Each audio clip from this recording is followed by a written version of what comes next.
Well, here we are in the beautiful Valentine Auditorium. We welcome you. For those of you who are old friends, we hope this is going to be a useful webinar for you. And for everyone who is new, we hope this all makes sense. And if you have any questions along the way, that you'll send those questions to us so we can get them answered. Well, welcome to the Institutes.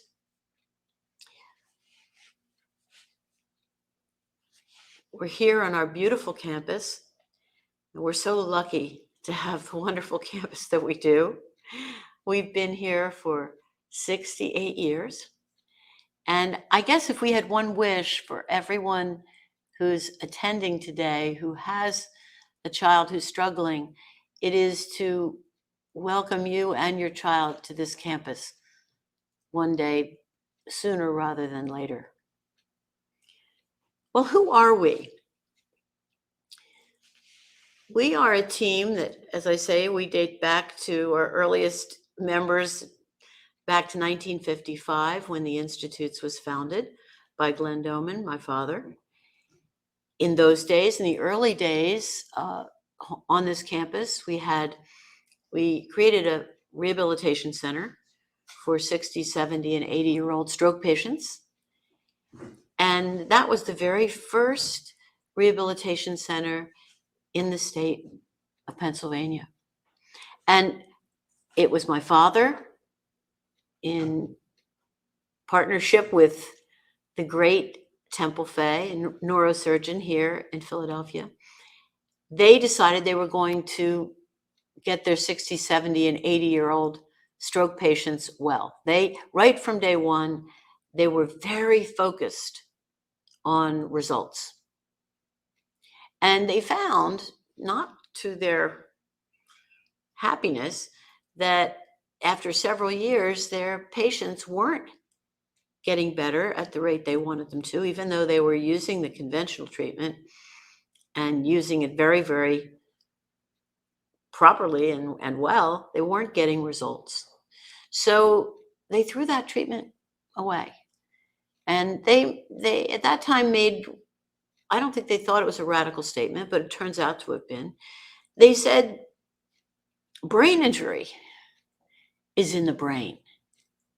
And we're not treating the brain.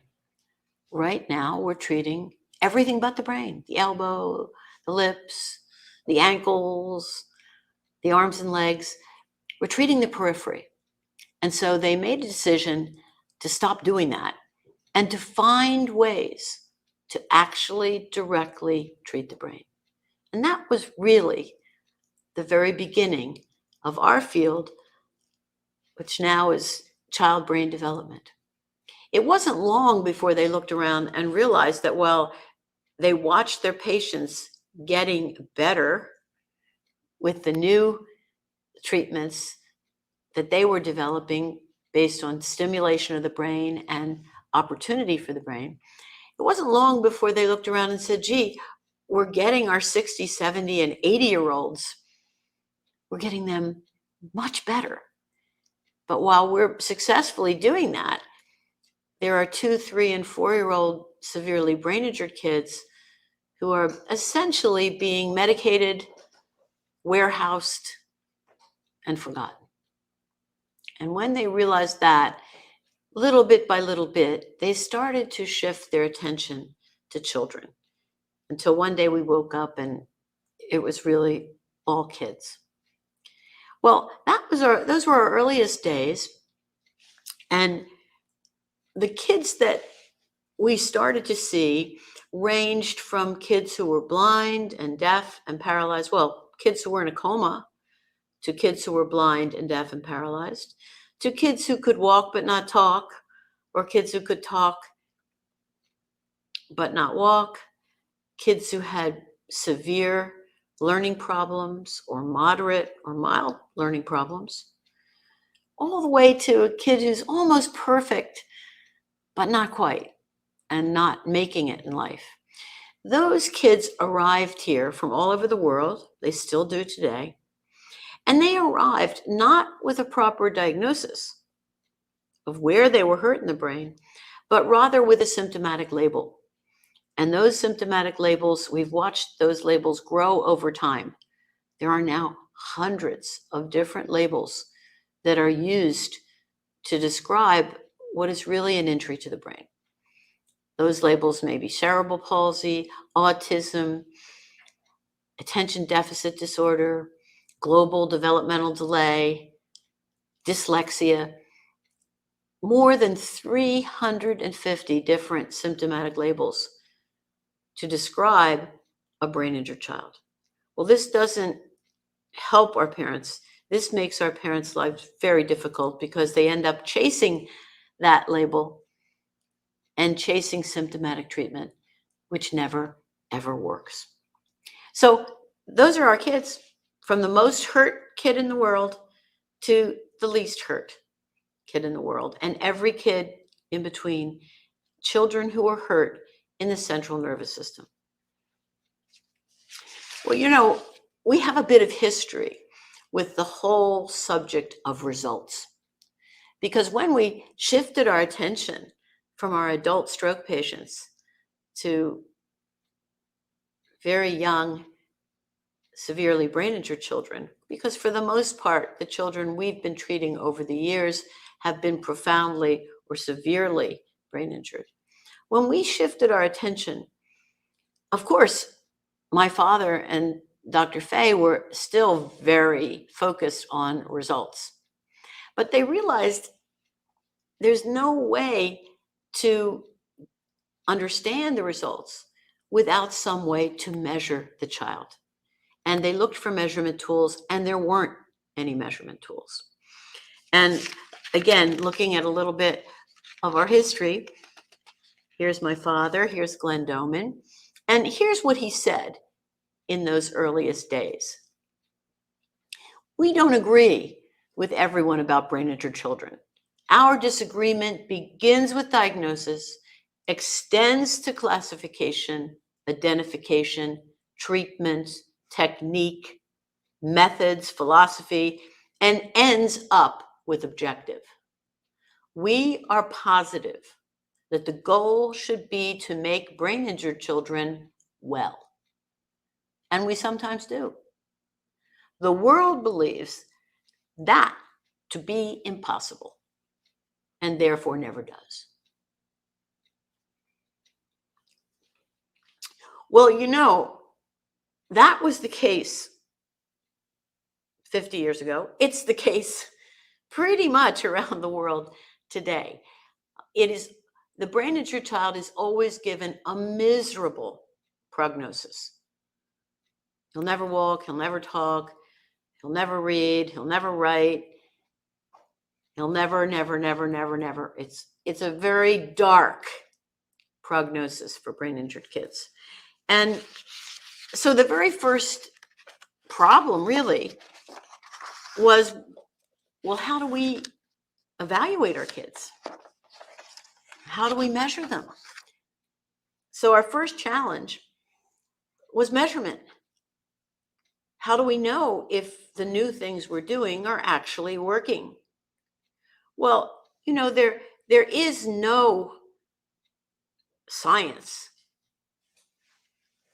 without measurement. You have to be able to measure.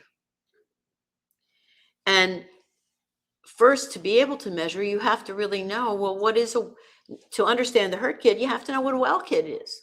What are the critical stages in the development of the well child? If you don't know that, then you have no comparison for the brain injured child. And in those early days, no one even attempted to make a comparison.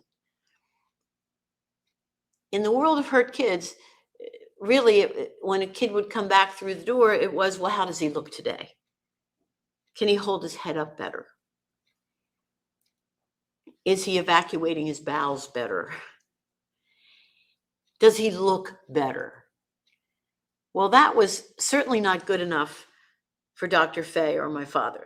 They did not see those things as real results. They were completely subjective. One person might look at a kid and say, yes, he looks better. And another person might look at the same kid and say, well, he doesn't look better to me. There was no science there. There was no real measurement tool.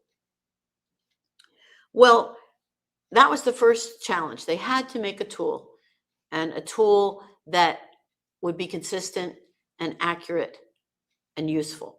And you see behind me, kind of the backdrop here in the Valentine Auditorium for me today is our solution.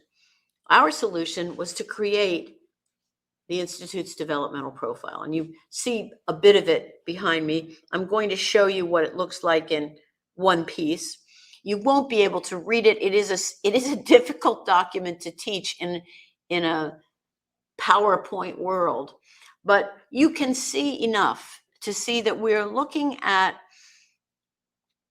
7 different levels, starting from birth and ending with the 72-month-old. So we're starting at birth with all the reflexive abilities of the newborn.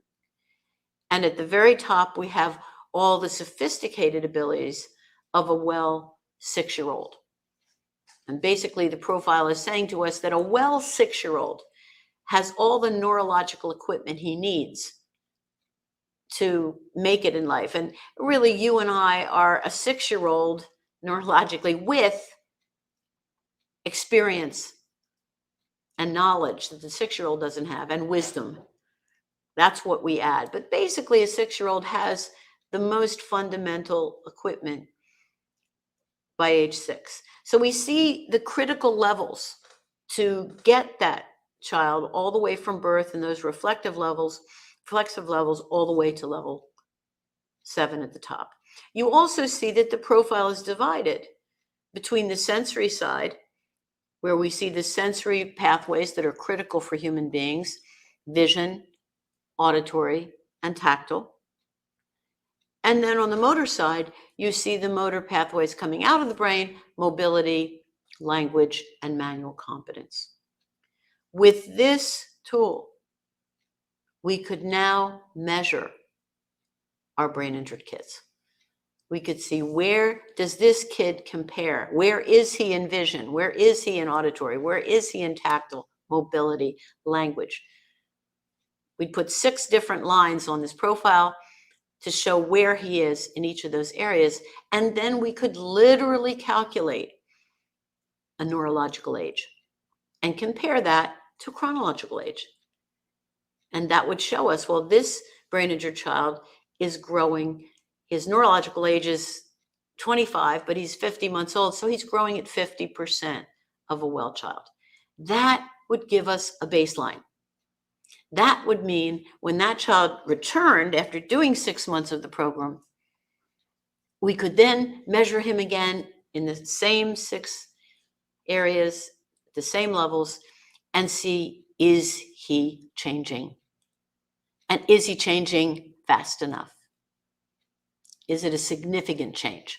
So this profile was critical so that we could begin the process of actually measuring the program that we were developing for stimulation and opportunity. Now, we used the profile as we started to see our kids change on the profile, which was very exciting. We began to realize that we needed to record these results and make them known to parents and to our fellow healthcare providers. And as we looked at the profile, we realized, well, you can see the profile. It has 7 levels. It has 6 areas. There are 42 boxes. But those 42 boxes are not equal. Some of the functions on the profile are hugely important, critical to life, and others less so. For example, if you're at level 1 in vision, right down at the bottom, that red area, you're blind. And if we successfully get you to level 3, that yellow area, it means you can see detail. And if you can see detail perfectly, that means you can see as well as I see and as well as you see. When we looked at the profile, we said, that's a life-changing result. That's a life-changing result. That's a result that we need to record and we need to make known that it is possible to take a kid from the very bottom of that profile up to level 3 and get them actually seeing. That seemed very significant to us. So we looked at the profile and we picked out those points that we believed were essentially life-changing. And we called those points on this profile victories. Well, what are the victories? Well, let's take a look. The first one, seeing. That's the one we just talked about. That's going from either level 1 or level 2 and making it to level 3 perfect. That's someone who was blind and can now see. That seemed a pretty substantial result, worth recording. The next victory was hearing, which is essentially the same victory, only in the auditory pathway. Kids who would come here some kids unable to hear anything, and who would make it up to being able to hear words.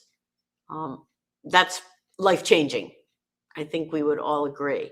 So that became one of the victories. Well, of course, in mobility, there were many critical stages, and many kids came here paralyzed. They didn't move at all. Being able to get those kids able to move all by themselves with no help and no assistance on their bellies from point A to point B in mobility, I can tell you after many, many years of experience now, that is the single biggest victory there is. That's the hardest victory to achieve if you're paralyzed. And that is a huge, huge victory. But we don't stop there. The next big mobility victory is creeping. When that same kid who's on his belly moving forward can push himself up on his hands and knees and actually use creeping as a means of transport in his household. Again, a life-changing event. And of course, walking. This is really full citizenship for the baby in the world of kids, to be able to walk and get out there in the rough and tumble. And again, we see the kid who perhaps is 8 years old. He arrives here paralyzed. He has to get a crawling victory. He has to get a creeping victory. And you can imagine when he gets a walking victory, what a spectacular achievement. And finally, in mobility, of course, we want to get our kids running. So those 4 victories are the heart and soul of our physical program. Those are vital. If we go back to the sensory side of the profile, the next thing that we said is the life-changing event is being able to understand. And again, many, many kids come here with no understanding, especially if they're deaf. There's no way to understand words if you can't hear them. But even kids who arrive here who are not deaf often have very poor or very inconsistent understanding. So the victory here is understanding at least as well as a 3-year-old. And if you know 3-year-olds, you know that their understanding is pretty sophisticated. So we looked at the profile and said, when a kid makes it to the understanding of a 3-year-old, he gets an understanding victory. Very important and life-changing.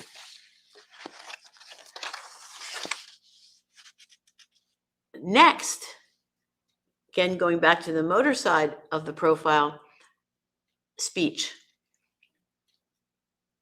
Speech is a huge problem for children injured in the central nervous system, from the child who may be paralyzed, even to the child who may walk and talk a little bit. Speech can be an enormous problem. So being able to talk for the first time, to express yourself, to be understood, this is a life-changing event. And so we've taken that first speech on the profile and highlighted that as a victory. Of course, at the very top of the profile, we've taken reading and designated it as a victory because it is the single most important thing that will happen to a human being, certainly academically in their lifetime. There is nothing more important from the time a child enters school than being able to become a terrific reader. So when our hurt kids begin to be able to read, the beginning stages of reading, they get a reading victory.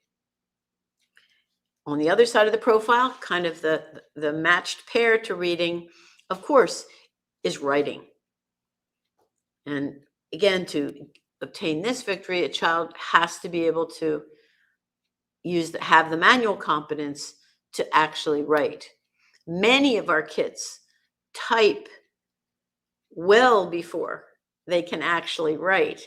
So we have many, many, many kids typing at much younger ages than we have them writing. But writing, when we say writing here for this victory, it literally means old-fashioned pencil or pen in hand writing.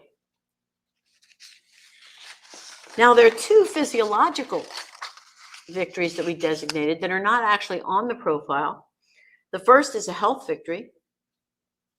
And I think this victory will interest you. The average American child, believe it or not, is sick 8 to 10 times a year now. That's a well child.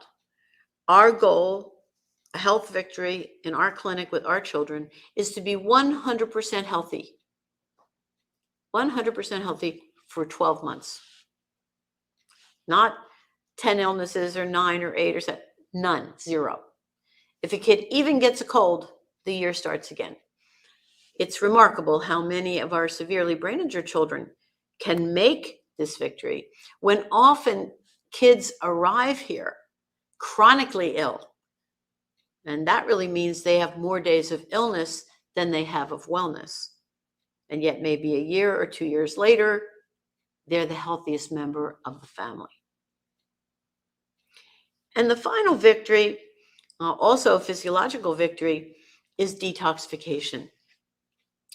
Many kids come here on medications that may be suppressive to the central nervous system. They may have a sedative effect. And it's our job, as we see it, to give the best stimulation, the best opportunity for each child. And you really can't do that in the face of sedation. So once we know our kids very, very well physiologically, then our medical team can take a look and see how can we safely and very conservatively, very gradually wean our kids off of those things that may be actually sedating the brain. And that's what this victory is. When a kid is completely off any of those medications, then he gets a detoxification victory. So those are the victories. Now we started maintaining careful records for all those victories. And next slide, please. And in so doing,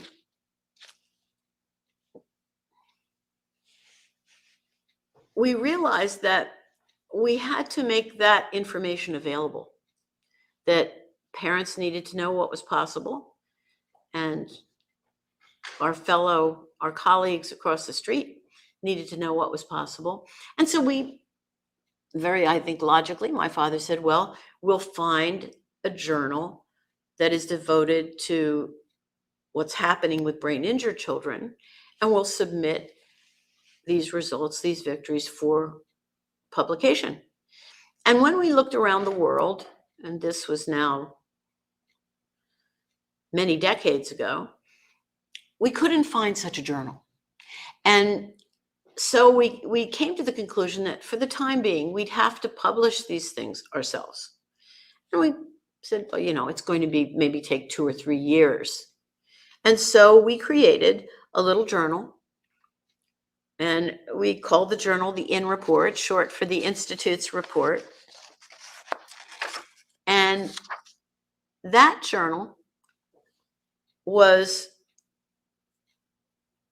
a place where we could publish those victories on a regular basis. And it was a place where we could add articles and updates on the work of the institutes as well. So it was very well received, especially for our parents. And we made a editorial policy for the IN Report that is still there today.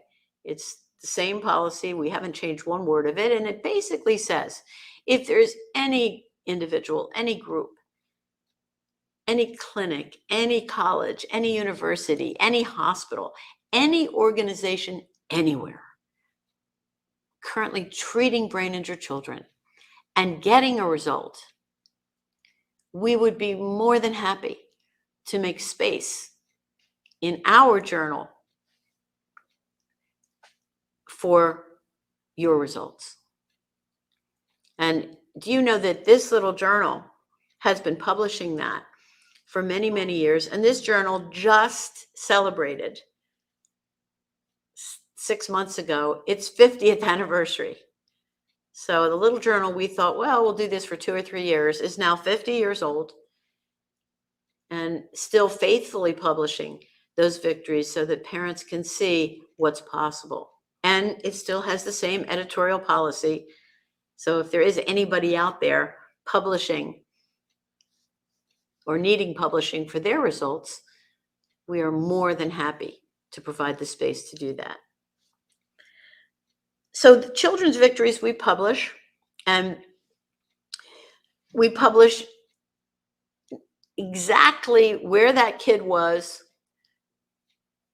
what country he's from, and where he was on that profile before he made it to that victory. So that is all there. Real kids, real moms, real dads, real addresses, right there in the IN Report. Well, we started, if we go back to 1998, we created a sophisticated database at that time and started to put all of this data into that database. And we review that database faithfully every year. So the results achieved, taking those results that we put in the IN Report, we're now up to 3,551 kids since 1998 in that database. So this takes us up to the end of last year. Soon we'll be doing 2023.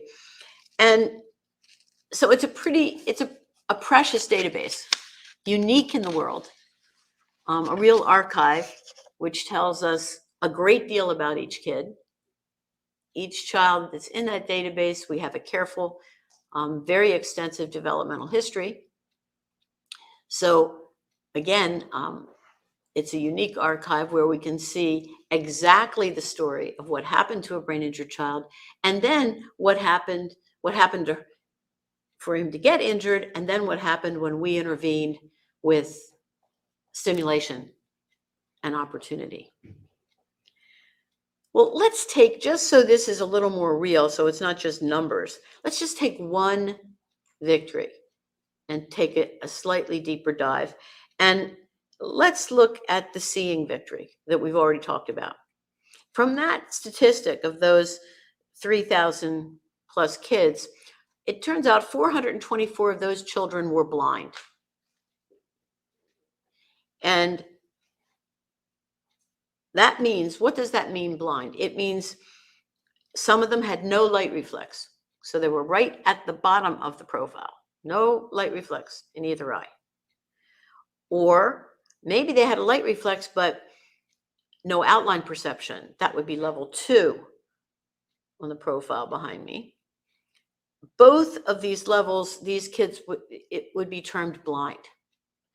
Or perhaps they had poor ability to see detail within a configuration. That is designated as functionally blind. So the kids in that statistic either had no light reflex, no outline perception, or poor ability to see detail within a configuration. And I would say for the most part, because our kids are profound and severe, for the most part, they would have been level 2 or below. Not so many arrive here at level 3. Well, what happened to those 424 kids? Of the 424 children who were blind, 355 of those kids, or 83% of them, saw for the first time. And of those kids, 303 children learned to read. That's a pretty high standard for seeing. I think we would all agree. And in this group, the oldest kid in this group was 22 years old. So that's a pretty old kid to be able to see for the first time at age 22. Now, that could have been a kid who was blind from birth, or that could have been a kid who had a traumatic brain injury at age 15 and was blind from 15 to 22, because we see every kind of etiology, every kind of cause of injury in that statistic. So of the 424 children who were blind, we succeeded with 355. And here's the thing I want to say about this victory, being able to get blind kids seeing, which is pretty spectacular result. I think you'd agree. It would be more accurate to say mothers got 83% of our kids seeing. Mothers strongly aided by fathers, older brother, grandmother, and the hard work of our kid doing the program. Because that result was not achieved here at the Institutes for the Achievement of Human Potential. That result was exclusively achieved at home with mother and father, hundreds or thousands of miles from here. In short, we didn't lay a finger on that child. That was done by mom and dad. Wow, that's the real miracle.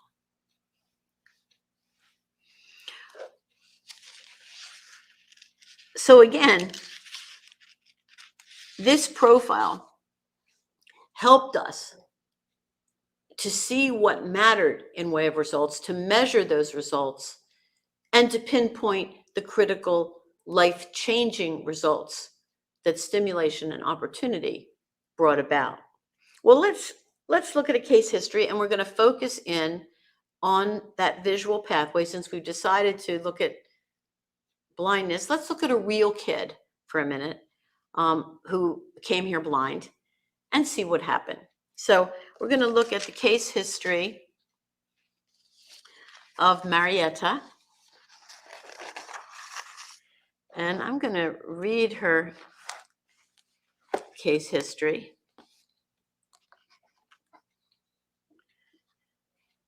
Marietta was born in Germany. Mother had a healthy pregnancy and a natural birth. But 2 days after Marietta was born, she contracted bacterial meningitis. She was treated with antibiotics for 2 weeks. At 1 month of age, Marietta had another episode of bacterial meningitis and received another month of antibiotics. Soon, tests revealed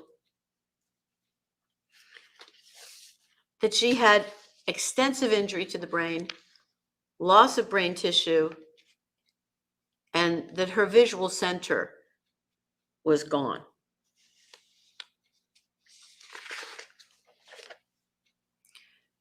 Her prognosis was that she would never see and she would never be a normal child. A university professor at Dusseldorf said, she's not going to change. Marietta's parents learned of the Institute's work and traveled to the United States to attend the What to Do About Your Brain Injured Child course when she was just 7 months old. At 7 months of age, she was blind Oh, and they were told there was no treatment. At 7 months of age, she was blind, deaf, insensate, and immobile. Pretty hurt little girl. And her parents returned home. She wasn't able to move at that point or to use her hands. They returned home to begin the treatment program that we outlined for them, and based on everything they learned in the course.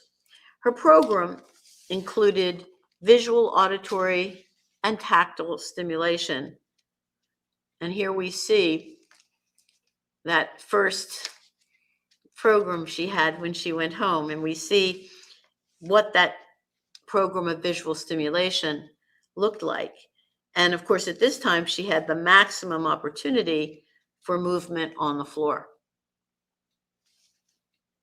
Despite Marietta's acute illness following birth and her dire prognosis, and the lack of development in the first year of her life, she started to significantly improve due to her parents' determined efforts. She began to notice people and objects in her environment. She began smiling at her mother from a distance of 2 meters and spotting toys further away. She began crawling toward the toys, and soon she was able to crawl all around the house. She was understanding all that was around her, and she began speaking her very first words. Before her first visit to the institutes at 16 months of age, she began creeping on her hands and knees. The institute staff designed another program for her, which they continued at home. At her next visit, at 19 months of age, Marietta was creeping 1 kilometer a day, saying many words, and using couplets. Although diagnosed with microcephaly, her head size was increasing. Her vision had developed significantly, and she had begun an early reading program. Her home program was redesigned once again. At Marietta's next visit, just before her second birthday, she began to walk. Intellectually, she was now ahead of other children of her age. Prior to Marietta's third birthday, she was able to run 100 meters nonstop. She had had perfect health for 18 consecutive months, which was now half of her whole life. At 4 years of age, she was ready to graduate from the Institute's program. She'd come a very long way from a baby not expected to live, then not expected to see or move, to an above average little girl who was charming with an especially bright future. She was fluent in German, her native language, and she'd begun to understand in both English and French. She passed the entrance exams and was accepted at the international school of their choice. And here she is, I think. Here we see her first school picture. That doesn't look like a blind child, does it? And that's because she's not a blind child. Marietta's mother recently wrote to us to give us a little update. I'm happy and proud to let you know that Marietta just graduated from high school with excellent grades. Her best subjects were math and German, where she reached the highest grades you can get. We're very thankful we were able to attend the What to Do About Your Brain and Your Child course 18 years ago and do the intensive treatment program for almost 4 years. During her school life, Marietta was very successful in track and field, so she's an athlete too. Now she is on a German dressage team and hopefully will compete at an Olympic level one day. We're so happy and delighted to receive this news, but we're not surprised. And here we see Marietta today. What a beautiful girl. Marietta's parents could have accepted that their beautiful baby girl would go through her life blind and immobile, but they did not. Instead, they fought for her future. They never gave up. And little Marietta was tough and determined too. She worked just as hard as her parents, and she still does. Her story as an adult is just beginning. What a privilege it has been to know her and be part of that story. We believe she will continue to inspire others and to make the world a better place.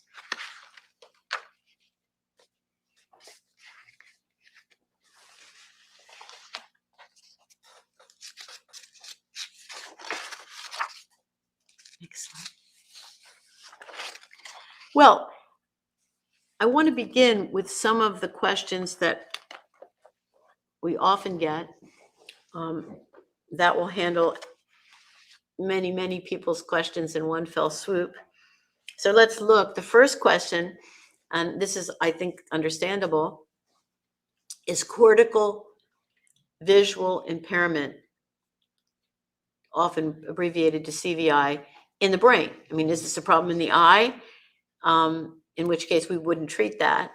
Or is this problem actually in the central nervous system? And of course, it is in the central nervous system. Yes, this is cortical. Another way of calling this is cortical blindness. And that's what we're talking about, cortical blindness. Not a problem in the eye. If the eye is damaged or injured, we cannot treat the periphery. We're talking about blindness, which is in the brain and very, very treatable. Well, I think 83% of our blind kids, that statistic tells you how treatable it is. Is age a factor in getting results? Well, the answer to this has to be yes and no. Obviously, we all love to start as early as possible with any brain injured child because time is the enemy of the brain injured child. Every day he's not getting better, all of his peers are getting better. So time is always an enemy to a brain injured child. In most illness, time is a friend. Every day you survive the illness, you're getting better. But that's not true in brain injury. If we're not treating the child and he's not getting better, in truth, every day he's falling further and further behind his peers. So, of course, age is a factor in that regard. But I have to say, do we treat 15-year-olds successfully? Yes, we do. I would like to remind everyone, we started with 60, 70, and 80-year-olds. And the results were so encouraging with that gang that we said, gee, we're fixing a 60-year-old. Why don't we fix a 3-year-old? So the brain is an amazing, amazing organ with tremendous, tremendous plasticity. It's the most changeable and fixable organ of the body. The brain is literally changing every second of every minute of every hour of every day from the earliest time when we can call it a brain in utero right up to the instant before we die. The brain has to be changing all the time. It has to be relating the environmental information to the owner of the brain at all times. It's getting hotter, put on your coat. It's getting colder, put on your coat. It's getting hotter, take off your coat. You're coming to a step. Every second, the brain is telling us what's happening. Do something about it. So, of course, it's changing all the time. All the time. Okay, with our next question. How long does it take to see results? Well, I think that's a very understandable question. How long does it take? Well, you know, when you see kids who range from kids in a coma all the way to kids who are almost perfect but not quite. Of course, for the mildest kid, if you do something right for him, do you think you're going to see a change rather quickly? Yeah, you are. If you've got a kid who's desperately, desperately injured, do you think there's a chance you can do something for him physiologically that might change him very quickly? And the answer is yes. I think if the question is, how long does it take to get a kid well, we have no crystal balls. We couldn't have looked at Marietta and said, yes, we're going to get her seeing, and yes, it's going to take 4 years to do that. But by the way, if we had said to her parents, if we did have that crystal ball, which we don't, and if we had said to her parents, well, look, we know we can get her seeing, crystal ball says that, and it's going to take 4 years. I don't think there's any doubt in the world they'd say, we're on. What do we do? Because that would seem like a pretty spectacular result if you've been told your kid was blind, deaf, and paralyzed and going to stay that way. So no, we don't have any crystal balls, but we expect to see change. Every child we see, we expect to see change. Every child we see, we give them goals for 6 months from now. Intellectual goals, physical goals, physiological goals, social goals to meet. And sometimes we make all of those goals. Sometimes we make none of those goals. But always our kids have goals. And for the most part, they're meeting them.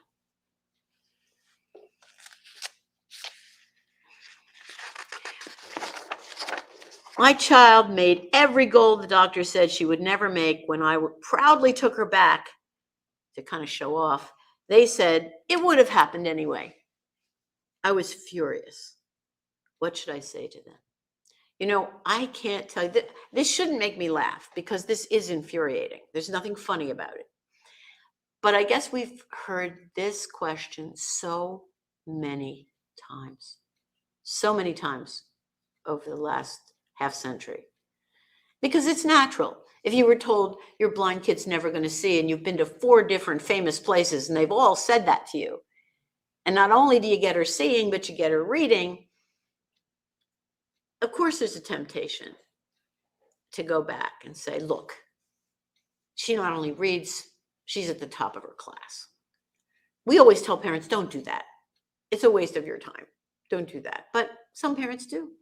And almost always, the answer they get is, well, it would have happened anyway. It would have happened anyway. Well, you know, more than 25 years ago, when the Institutes was reaching its 25th birthday, we wanted to give my father something very special. And we decided, since we're very close to a very famous stained glass studio, we're very lucky, that we would get a small, because we couldn't afford much, stained glass window, and we would inscribe something special on it. And we wanted to inscribe something that my father said very often, and that is kind of the answer to this mother's question. Here's the stained glass window, and you can see it has Latin there. We had the expression put into Latin. This sits in what was my father's office and what is now my office. And that Latin, when you translate it, says, this is the place where the things that were going to happen anyway happen.